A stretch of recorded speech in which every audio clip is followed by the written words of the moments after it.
मोथे घास की समस्या लगभग सभी फसलों में आती है और इसका नियंत्रण करना बहुत मुश्किल होता है क्योंकि इसकी जड़ों में जो गांठ होती हैं, जो नट्स होते हैं, उसके माध्यम से ये ज़मीन में फैलता है और बहुत ही मुश्किल से ये कंट्रोल होता है और फसल की शुरुआती अवस्था में आ जाता है और फसल को घेर लेता है। उस कारण से फसल की शुरुआती बढ़वार नहीं हो पाती। तो मोथे के नियंत्रण के लिए कुछ हर्बिसाइड्स शाकनाशी आते हैं और उसमें से एक शाकनाशी है हेलोसल्फरॉन मिथाइल, जो सैंप्रा के नाम से बाजार में बिकता है। आज मैं इसी बात पे चर्चा करूंगा कि मोथे के नियंत्रण के लिए जो सैंप्रा ये दवा आती है वो किन फसलों के लिए है और उसकी कितनी मात्रा प्रयोग करनी चाहिए। देखिए, मोथे का नियंत्रण करना वास्तव में बहुत मुश्किल है और अलग अलग फसल में इसके नियंत्रण करने के लिए अलग अलग हर्बिसाइड होते हैं और एक ही दवा से सब फसल में मोथे का नियंत्रण नहीं किया जा सकता है, नहीं तो फसल पे उसका उल्टा प्रभाव आने लगता है, फसल जल सकती है। तो जो बाजार में हेलोसल्फरॉन मिथाइल आता है और ये जो सैंप्रा के नाम से बिकता है, बहुत फेमस है ये सैंप्रा के नाम से। वास्तव में इसका जो नाम है वो है हेलोसल्फरॉन मिथाइल। तो इसको आप देखेंगे सल्फ्यूरॉन मिथाइल। तो ये इसका एक कॉमन नेम है और ट्रेड नेम बाजार में जो बिकता है वो सैंप्रा के नाम से आता है और 75% आप देखेंगे WG, मतलब इसमें ग्रेनुलस दाने में है और इसमें जो टॉक्सिकेंट्स है, मतलब जो असर दिखाती है दवा, वो 75% है। तो ये नाम बहुत कॉमन है और ये मोथा के नियंत्रण के लिए है, लेकिन इसको सभी फसलों में प्रयोग नहीं किया जाता है। इसको केवल आप दो ही फसलों में प्रयोग कर सकते हैं, एक तो है गन्ना, दूसरा है मक्का। अगर आप किसी और फसल में इसको प्रयोग करेंगे तो फसल जल जाएगी और आपको उपज नहीं मिलेगी। तो इस बात का आप ध्यान रखें कि सैंप्रा का अगर आप प्रयोग कर रहे हैं तो गन्ने और मक्के के लिए है और ये केवल मोथे का नियंत्रण करती है और किसी घास का नियंत्रण नहीं करती है। तो गन्ने में और मक्के में अगर बहुत मोथा है और उसका आप कंट्रोल करना चाहते हैं तब आप इस दवा का प्रयोग करें। अगर आप देखते हैं कि चौड़ी पत्ती वाले खरपतवार हैं या घास कुल के खरपतवार हैं, जिसको ग्रासी वीड्स कहते हैं, उस पर ये असर नहीं करती है। जब आप इस दवा को डालेंगे तब ये धीरे धीरे अपना असर करना शुरू करती है। मोथा की जो पत्तियां हैं पीली पड़नी शुरू हो जाएंगी और ये पत्तियों से होते हुए जड़ों तक, उसकी गांठ तक पहुंचेगी और गांठों को सुखा देगी। तो ये जो पूरा प्रोसेस है मतलब मोथे के सूखने का, ये करीब 10, 12, 13, 14 दिन भी ले सकता है, लेकिन इस गांठों को पूरी तरह सुखा देगा और अगले सीजन में फिर ये मोथे की समस्या नहीं आएगी।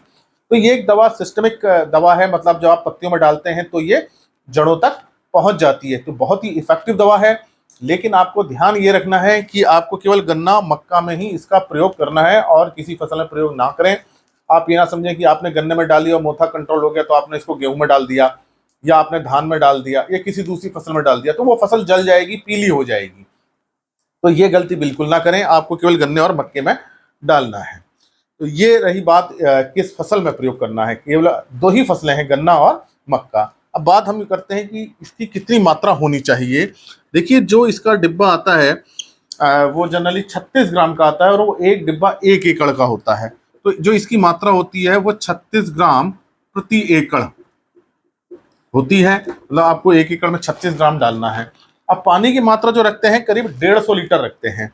तो इस केस में आपको 150 लीटर पानी रखना है। थोड़ा पानी बढ़ा भी सकते हैं अगर कवर नहीं हो, पौधा थोड़ा बड़ा हो गया, उसको कवर करने के लिए 150 लीटर पानी 1 एकड़ में प्रयोग करेंगे।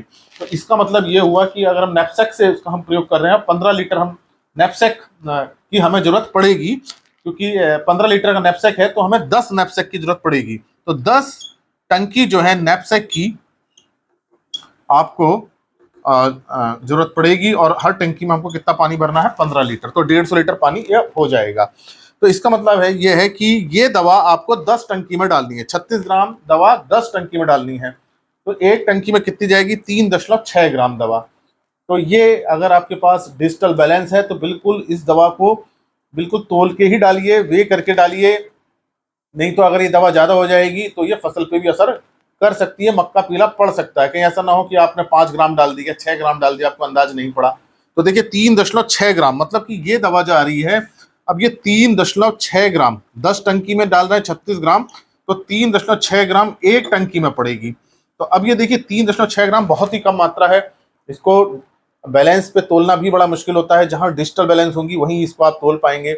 अगर इसको आप नहीं तोल पा रहे हैं तो इसके 10 बराबर भाग कर लीजिए, पैकेट को पूरा खोलिए, उसके 10 बराबर भाग कर लीजिए और एक भाग एक टंकी में डाल दीजिए। आप या तो ऐसा कर सकते हैं, या आप ऐसा कर सकते हैं कि आप 10 लीटर पानी लीजिए और इस दवा को पूरा 10 लीटर पानी में अच्छी तरह से घोल लीजिए। तो वो 10 लीटर में ये दवा पूरी घुल जाएगी।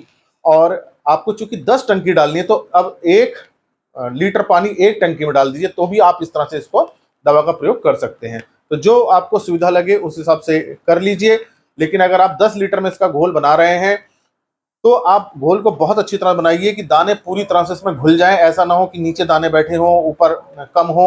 दवाई को बहुत अच्छी तरह से हिला लीजिए और फिर 1 लीटर जो घोल बना है वो एक टंकी में डाल दीजिए और फिर टंकी का जो वॉल्यूम है वो पूरा 15 लीटर कर दीजिए, उसको स्प्रे कर दीजिए।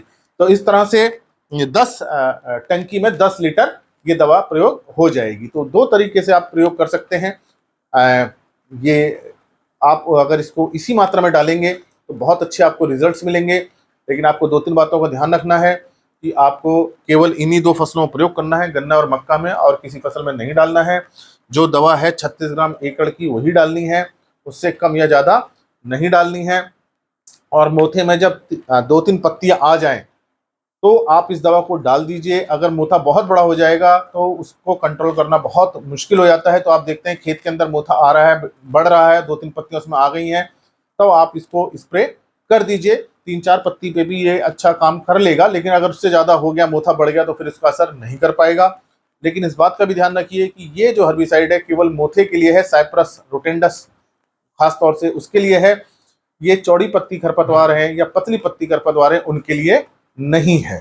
तो इन बातों का अगर आप ध्यान रखेंगे तो आप गन्ने और मक्के में मोथे का बहुत अच्छा नियंत्रण कर सकते हैं।